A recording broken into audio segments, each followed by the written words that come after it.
Alright, Alico3 here, and today's video is going to focus on different topics in the hobby that I've just been kind of thinking about for a while now.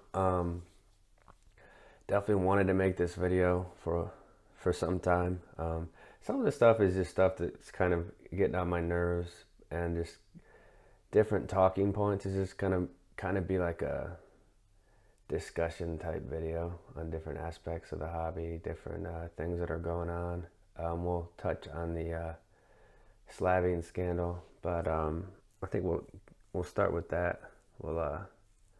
That'll be our first topic. But chime in with some comments on what you guys think about some of these things in the hobby. We'll show some examples of cards too, of course. So first talking point is going to be let's just start it off with the slabbing scandal. So from what I've gathered and read and learned from other collectors is there's definitely an epidemic in this hobby of cards that have been altered, cut, stained, pressed, just basically anything to increase the grade and increase the profit. PWCC is one of the players in this, and they're kind of dealing with the FBI now, but for me it's just kind of changed the way I'll collect vintage cards. And when I say vintage, I primarily collect vintage baseball, and that was kind of a huge passion of mine, but it's just kind of definitely been hampered by all of this. So I'm going to show a couple of these. Now these have drastically different values, okay? And you guys can decide which one you think looks better, which one you would rather have. Of course, you don't have the cards in person, so you can't properly, decide when the card's not sitting right in front of you, like I have them right in front of me right now. But to me, these two are very, very comparable. I think the one on the right is actually centered better. Here's the backs of them. So, if you saw these at a show and you didn't see the grade, because, grade, you can put a grade on a card. Is it accurate? I think what we've learned is no. It's an opinion that day and time. Mistakes happen all the time. And as a collector, I'm more apt to buy the lower grade. One, it's cheaper, and two, I think there's a less chance that it's been altered or messed with. So for this card, let's peel off the stickers here, and then I'll tell you what these are worth. So this is the 57 in an SGC 3.5. Current value of this is around 300 and what I put down, 375. Okay, let's take a look at this one now.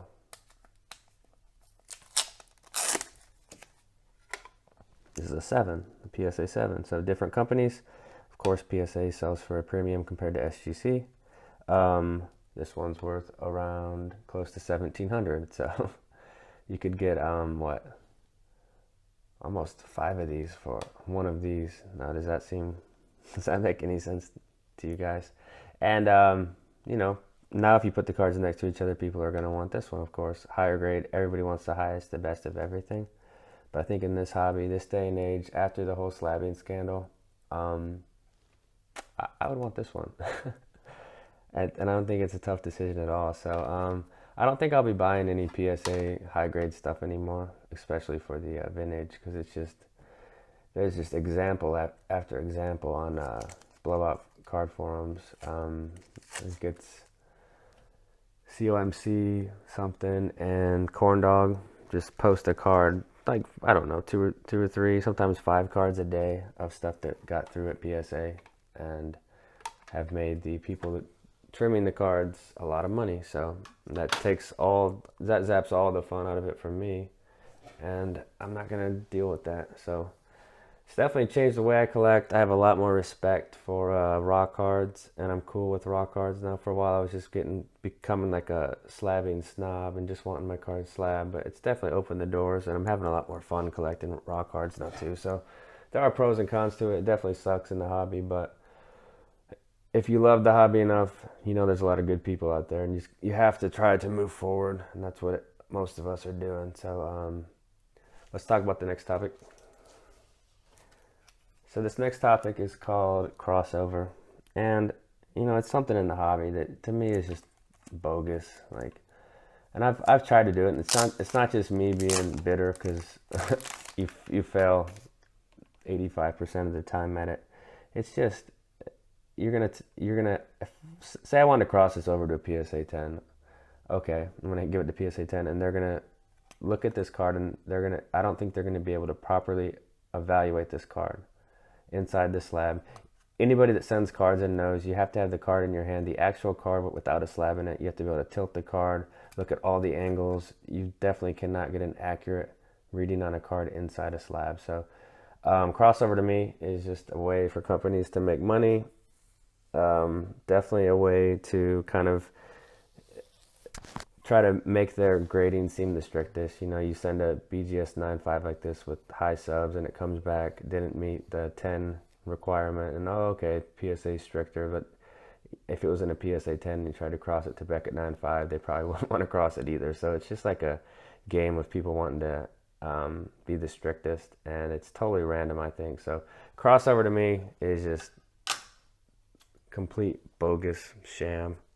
I sound kind of testy in this video, but a lot of this stuff has just kind of built up on me, and that's why it was time to make this video.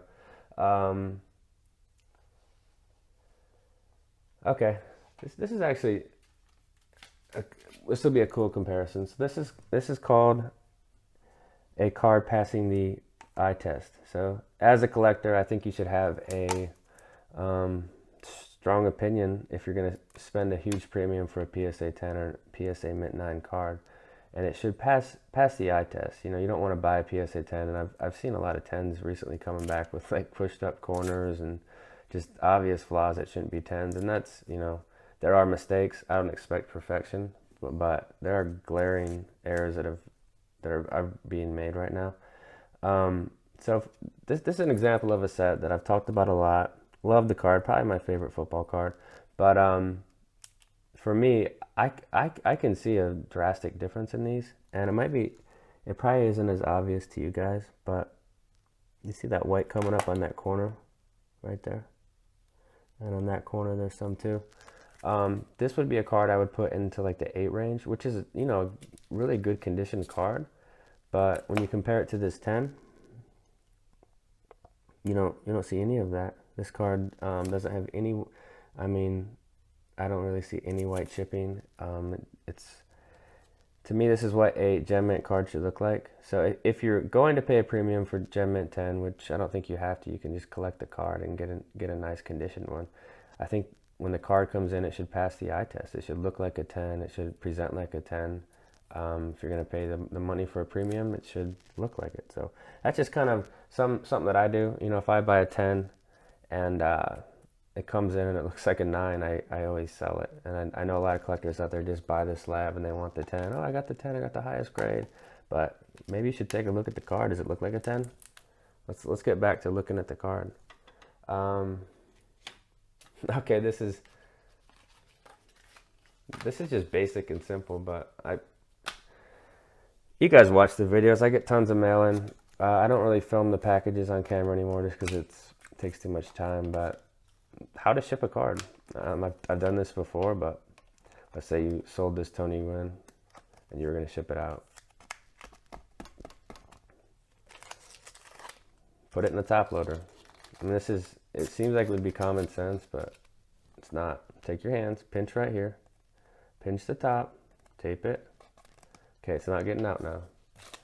Team bag, I think team bags are important in case there's water damage or dust can get in, and I don't know. And then put it in this. This is all I ship, and I throw in my Elite Co 3 business card. Like this. I think it's pretty well protected, plus when you put it inside a bubble mailer, the odds of something happening to it are very, very low. Simple tutorial, but let's ship cards correctly. Don't just throw them in there without tape, because cards come out of the top loaders during transit. Slab can and casket card. That's just two terms I wanted to touch on.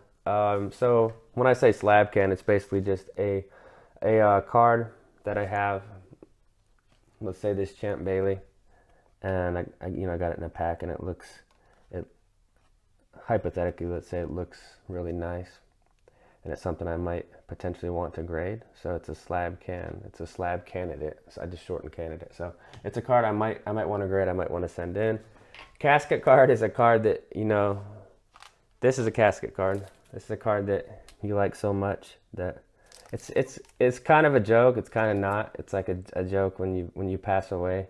You just want your family or whatever to find this card or a group of cards and throw them into your casket because you want to be buried with them. Just kind of some random I thought of, but I don't know. It makes me laugh when I post a card and I put casket card after it, or I see somebody else do it now. Okay, now this is an absolute sham. BGS pristine and the whole black label thing. So Leaf employee Joe Clemens has been getting I don't know, he gets an incredible amount of BGS 10 black labels, and I guess Beckett 10s too, because 10s are when you only have 195 subgrade. That's definitely a scam. And that's one of the reasons I'm just not a fan of Beckett at all. I think that whole thing was just created to compete with PSA, you know, to have something that could sell for more than a PSA 10. That's why I think they came up with the whole black label and stuff. I mean, in that case, you're just 100% paying for a label. You're buying a label. You're buying an opinion that who knows if it's right. So I mean, that whole thing is just pretty annoying actually. But I ignore the Beckett 10 cards. I just think it's a total scam. Okay. We've got another example now. I think one of the talking points of this video is just people buying a label. So I've got a hot card, a card that's gone up a lot in the last year or two, a card I've harped on for a while. It's the 89 Donruss. This card's very tough. I think the pop's under 5. Here's two examples. To me, these look incredibly similar. They have different grades. One's a 9 and one's a 10. I'll flip them this way now, and maybe you guys can see if you can guess which one's a 9 and which one is the 10. This one has darker coloring. This one's lighter. That's just the ink was probably at different stages when these came out of the printer. So let's take a look. Let's see which one's a 9, which one's a 10. This is the 10. This is the 9. What's the difference? This one looks off-centered a little bit right to left. Just a little. You know, when I see PSA 10s, I really like to try to tear them apart, because if it gets a 10, it should present like a 10. I don't know, guys. They look remarkably similar, aside from the coloring. So this is 20 bucks. This is 300. I don't know. I think at some point you're just buying a label. It's essentially the exact same card. So, but if you're into that, if you want a 10, go for it. Buy a 10. Buy the 10. Have the 10. If you have the money to do it and you want to, go for it. I just think at some point you're just paying for a label. Okay, this is something that I've talked about before, and it is the entertainment value of wax. So people buy boxes. People say they break wax. Some people say it's a waste of money. I think it's all a matter of what you enjoy. And I've kind of compared this to when you break a box of cards, it's not all about the cards that come out of the box. Like, oh, did you break even? How much are you down? How much are you up? Like, when you're breaking wax, I don't think that's an investment at all. I think it's a really bad investment, but I also think it's fun. So I think there's some amount of value that you can derive from opening wax, you know, memories you create, building sets, putting cards in binders, pulling cards that you wouldn't buy normally off the internet, seeing different images. I just think there's a lot to it. It's kind of comparable to going out to a baseball game. Like, when you get home from the game, what do you have from it? I mean, memories. You had a good time. So it's like, it's an experience. So that's kind of how I see wax. I try to enjoy it. I try to have fun with it. I don't get caught up in, no, did I get my money back? Because I don't think you're going to get your money back that often. So, but it is fun, and I think people should enjoy it. You know, it's kind of, if you want to spend your money that way, I think you should. Just have fun with it. Don't get so caught up in it. Okay, this is something I want to talk about briefly, and it's the PSA set registry. And I've talked about it in the past and talked about my sets and stuff like that. But um, I think at a certain point, as collectors, you should just collect the cards that you like, and you shouldn't have to pick from a list that somebody made. So there was a post on Baseball Collector's video. He was doing Mike Payne's 300 great cards, and I think Blue Jacket 66 said, you know, this is just kind of like a random list. It's kind of comparable to somebody's favorite 100 songs or something. And I thought that was a good point. It's like, um, why do we have to collect from lists that are pre-made by somebody else's opinion? Shouldn't we just be able to collect the cards that we think are the best and that we like? So it's kind of like if you want to do the set registry, do it. It's fun. But I don't think you should be buying cards you don't really like to fill out some list and get points on something to compete in a contest that really doesn't matter. So kind of snarky, but it's kind of how I feel about the registry. Um, PWCC. I don't even think I have to go into this one. I think you guys know, and there are still people consigning with them and buying from them. I don't feel like the majority of the hobby knows about all the aspects, and I think if they did, they would be steering away. I haven't placed a bid on a PWCC card in months and months, and I won't. So that's just kind of a stance I'll take, and maybe it makes a difference, maybe it doesn't. I don't know, but I'm definitely done with them. Um, there's a few more. So group breakers. I think there are a lot of positive aspects to platinum card breaks and what's another one? Firehand cards and those guys that go online and break all the boxes. I think they move singles into circulation, and it's nice to have cards on the market. I think one of the negatives of group breakers is it definitely keeps the price of wax inflated for the common man or the common collector, because a lot of these products wouldn't move at the prices that the group breakers get them if it weren't for them selling them in spots and stuff. So I think there's definitely pros and cons to group breakers. They definitely keep the price of wax higher, but they also bring cards into circulation. So that's kind of it is what it is, and it's part of the hobby, and I don't think it's all bad. I think there's tons of fun you can have from that.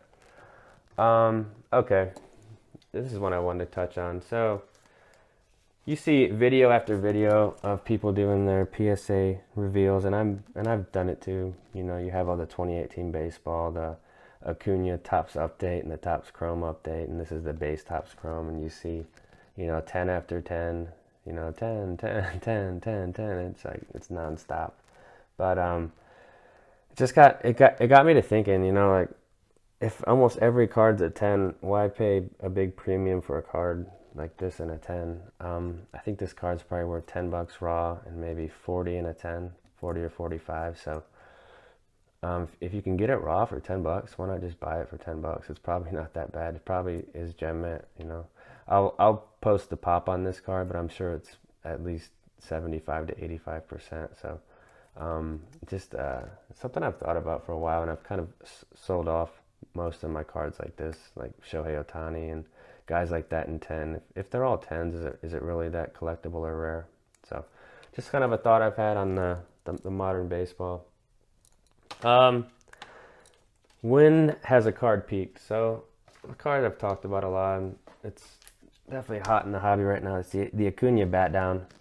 Awesome image. I mean, I think this card's going to be truly iconic, the next 20 years or so. But when has it peaked? Because this card's an SP in a sense, but it's not numbered. It's not like crazy rare. There's not less than 1,000 of them. I don't know what there is of these. There's thousands, I think. But these were about 150 2 months ago, and now I think they're closer to 300. So they have jumped up. But do you guys think this card's peaked? If it was my honest question to me, I would say no, because it is selling for a huge price. But people talked about Trout peaking, years and years ago, and his stuff just kept going up. So I would say it's this card kind of makes me think of Patrick Mahomes, and if his stuff has peaked, and I don't think it has. It's incredibly high, but the level he's playing at and the amount of attention he's getting. I just don't think so. So just kind of something you have to think about when you're investing or buying sports cards. Like, are you buying at the absolute top, or is there room for more growth? Um, Back to the wax. I think junk wax is not junk. I think there was a video by Eric, those back pages, where he talked about some guy was shredding 1980s cards, and I just think that's such a shame, because a lot of my memories, and I got my start in collecting cards in the late 80s, and that's, those cards are timeless. The images, the cards, doesn't matter if it's worth $1 or if it's worth, $10, $20. It's all about the card, the classic cards from that era. I don't think they're junk at all. I think they're collectible. I think they're awesome. They just happen to make a ton of them. They're not as valuable, but when you get caught up in the financial aspect of it, you kind of lose sight of why we collect. So last talking point is going to be SGC grading. Very intrigued by them. I'm just trying to look for some consistency.